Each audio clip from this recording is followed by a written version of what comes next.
Welcome to World Tide News, where we navigate the powerful currents shaping our world. Today we turn our focus to the Horn of Africa, where fiery rhetoric over the Red Sea port of Assab threatens to spark a new crisis between Ethiopia and Eritrea.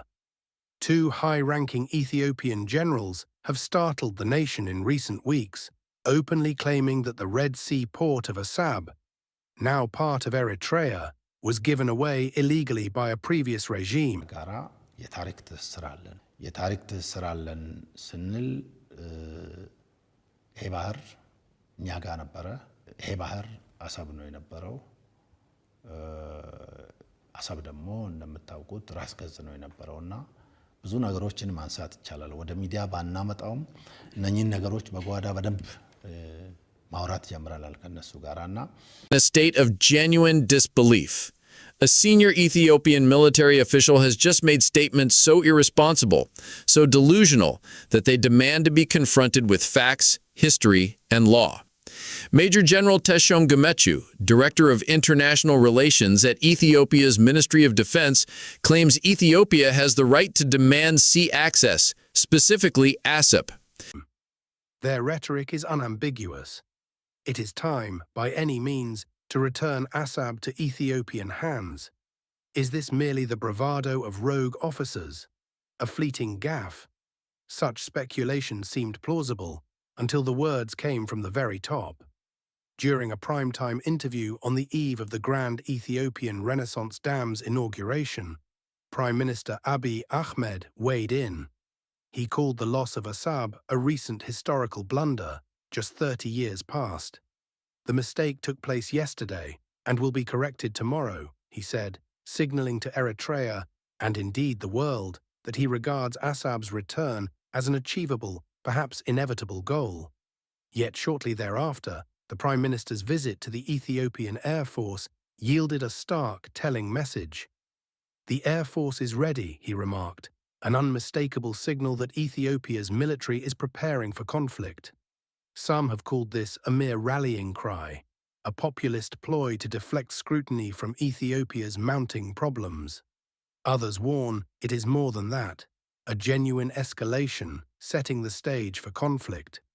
Why would Ethiopia's leader so casually court international outrage and risk a new war?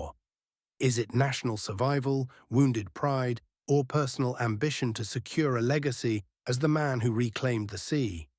The answer is elusive. But one thing is certain, war with Eritrea would shatter what remains of Ethiopia's fragile stability.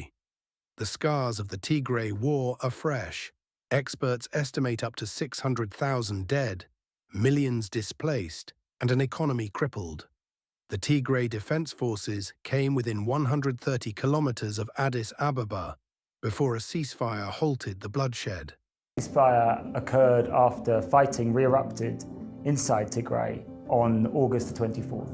People are talking about hundreds of thousands of combatant deaths just in this last 2 months of fighting. You then have the region go into complete isolation again. The few humanitarian services that had started up since the fighting ended in December, January, since the March truce, they were immediately cut. The prospect of services resuming then becomes more distant, and then you have all the devastation that's caused sort of directly by the conflict. So this period of conflict has compounded an already incredibly difficult situation for a region of around 6 million people, most of whom are assessed as needing some form of humanitarian assistance. The government, battered and spent, did not secure victory, but survival at great cost. Against this backdrop, the idea of waging war on Eritrea, a nation with a battle-hardened mechanized army, disciplined forces, and modern weaponry, borders on the reckless.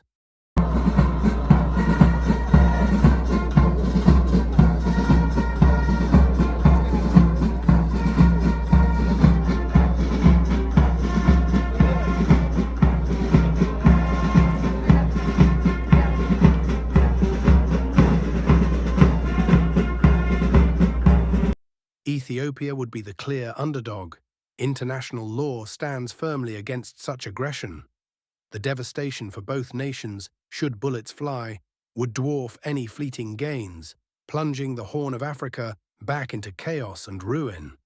There are choices for Ethiopia. Djibouti's port remains a commercial lifeline. Djibouti has been a major maritime passage between the east and west for centuries, serving as a transit route for merchants mostly from Egypt, Rome, Greece and the Arabian Peninsula. But since independence in 1977, Djibouti ports have evolved to primarily meet the growing needs of its landlocked neighbor Ethiopia. Somalia and Eritrea have both, at times, offered peaceful port access. The region is already a tinderbox. Now is the moment for statesmanship, not saber-rattling. The real legacy will belong not to the leader who reopens old wounds in search of the sea, but to the one who finds a way to peaceably share its bounty for generations to come. Yet as the war drums beat louder in Addis Ababa, the silence from the international community is deafening. Will the world once again turn a blind eye as the Horn of Africa lurches toward disaster? And what of the African Union, headquartered in Ethiopia's own capital? Will it rise to defend core principles of sovereignty and peace, or be reduced to a passive bystander, eroding its own credibility with every word left unsaid? It should not take a prophet to foresee that a fresh conflict would not stay confined to the border. The fallout, a tidal wave of refugees, shattered economies, and regional instability, would spill across Djibouti, Sudan, Somalia, and beyond. Millions are at risk. One false step, one provocation too many, could ignite a humanitarian catastrophe in a region already battered by war and hunger. So we end with a simple question. If governments and institutions fail to act with wisdom and restraint now, who will answer to the people of the Horn when the fire finally sweeps through their lives? This is World Tide News. If you value staying informed about the forces shaping our world, please like, share, and subscribe. See you in the next report. Thank you for watching.